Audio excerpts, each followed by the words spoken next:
बिहार की राजनीति में आज एक ऐसा बयान आया है जिसने न सिर्फ नीतीश कुमार की कुर्सी पर सवाल खड़ा कर दिया है, बल्कि पूरे एनडीए गठबंधन के भीतर भी हलचल मचा दी है। जी हाँ, बयान है मैं मुख्यमंत्री बन जाऊं तो इसमें गलत क्या है। हाँ, और ये कहा है खुद चिराग पासवान ने। चिराग पासवान ने पहली बार खुलकर कह दिया, अगर मेरे कार्यकर्ता मुझे मुख्यमंत्री बनते देखना चाहते हैं तो इसमें गलत क्या है। अब सवाल उठता है, क्या ये सिर्फ कार्यकर्ताओं की भावना है या फिर चिराग ने भविष्य की राह साफ कर दी है। और अब बड़ा सवाल ये भी है, क्या नीतीश कुमार की कुर्सी पर सीधी चोट हो चुकी है। क्या एनडीए के भीतर ही बगावत की आहट है और क्या चिराग वाकई बिहार की राजनीति का अगला चेहरा बनने की तैयारी में है। इन सभी मुद्दों पर विस्तार से बात करेंगे। आप बने रहिए हमारे साथ इस वीडियो में अंत तक। नमस्कार दोस्तों, स्वागत है आप सभी का राष्ट्र की रौनक चैनल पर। बिहार की राजनीति हमेशा से समीकरणों पर टिकी रही है। जातीय समीकरण, गठबंधन की राजनीति और नेता का करिश्मा यही तय करता है कि सत्ता की चाबी किसके पास जाएगी। ऐसे में चिराग पासवान का यह बयान कोई साधारण बात नहीं है।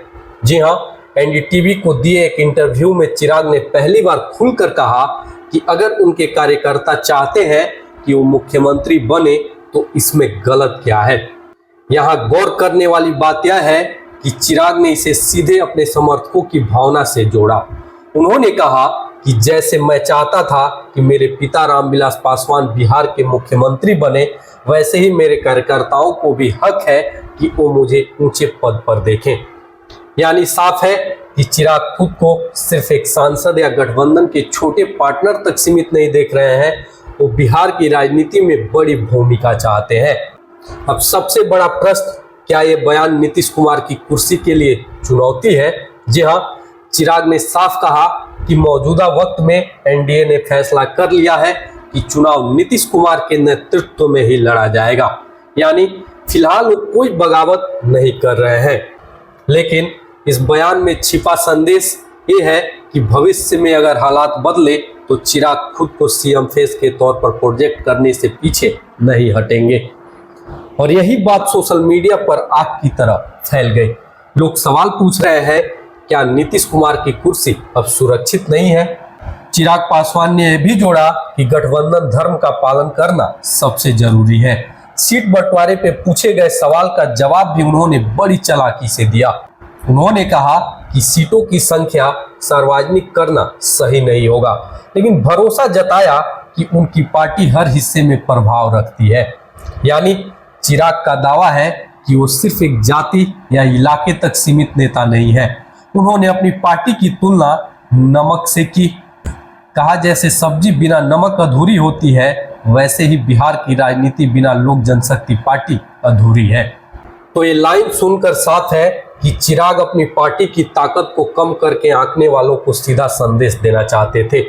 अब देखिए, एनडीए के भीतर बीजेपी और जदयू के रिश्ते अक्सर सवालों में रहते हैं। नीतीश कुमार की उम्र और उनकी सेहत को देखते हुए बार बार ये चर्चाएं उठती रही हैं कि 2025 के बाद एनडीए को नया चेहरा ढूंढना पड़ सकता है।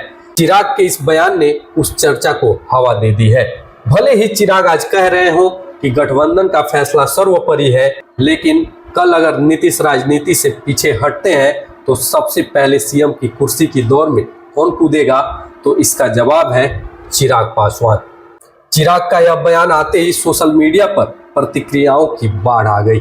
कहीं लोग लिख रहे हैं युवाओं का असली नेता चिराग पासवान, तो कहीं नीतीश के समर्थक कह रहे हैं गठबंधन में ऐसी बातें करना ठीक नहीं। ट्विटर से लेकर फेसबुक तक हर जगह यह चर्चा है कि आखिर चिराग पासवान ने यह बात अभी क्यों कही। क्या यह नीतीश कुमार को एक सॉफ्ट वार्निंग है या फिर आने वाले विधानसभा चुनावों से पहले अपनी पोजीशन मजबूत करने की कोशिश। अब सवाल है, बीजेपी क्या सोच रही है। बीजेपी को बिहार में एक ऐसा चेहरा चाहिए जो युवा हो, करिश्माई हो और जनता को जोड़ सके। जी हाँ, चिराग इस कसौटी पर फिट बैठते हैं। लेकिन समस्या यह है कि नीतीश कुमार अभी भी एनडीए का हिस्सा है और उनकी पार्टी बिहार में सरकार चला रही है। तो फिलहाल बीजेपी के पास कोई दूसरा विकल्प नहीं है। लेकिन अगर भविष्य में हालात बदलते हैं तो चिराग पासवान बीजेपी के लिए प्लान बी बन सकते हैं। चिराग पासवान बार बार अपने पिता की विरासत का जिक्र करते हैं। रामविलास पासवान ने बिहार की राजनीति में हमेशा किंग मेकर की भूमिका निभाई।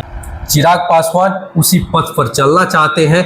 फर्क बस इतना है कि वो सिर्फ किंग मेकर नहीं बल्कि खुद किंग बनना चाहते हैं। तो तस्वीर साफ है। फिलहाल चिराग पासवान ने गठबंधन धर्म का हवाला देकर नीतीश कुमार को खुली चुनौती देने से बचा लिया है। लेकिन एक लाइन, मैं मुख्यमंत्री बनूं तो गलत क्या है, इस लाइन ने बिहार की राजनीति में नई बहस छेड़ दी है। क्या आने वाले वक्त में चिराग पासवान नीतीश कुमार की कुर्सी के सबसे बड़े दावेदार बनेंगे, या यह सिर्फ कार्यकर्ताओं की भावनाओं का सहलाने वाला बयान था? इन सवालों के जवाब आने वाले चुनाव ही देंगे। लेकिन इतना तय है, बिहार की राजनीति में चिराग अब साइड रोल में नहीं बल्कि लीड रोल में दिखना चाहते हैं। तो आपको क्या लगता है, क्या चिराग पासवान सचमुच अगले सीएम फेस हो सकते हैं? कमेंट बॉक्स में अपनी राय जरूर दें। और अगर वीडियो पसंद आया हो तो वीडियो को लाइक करें, शेयर करें और साथ ही राष्ट्र की रौनक चैनल को सब्सक्राइब करना ना भूलें। फिलहाल के लिए इस वीडियो में इतना ही। मिलते हैं अगले वीडियो में, तब तक के लिए धन्यवाद। जय हिंद, जय भारत।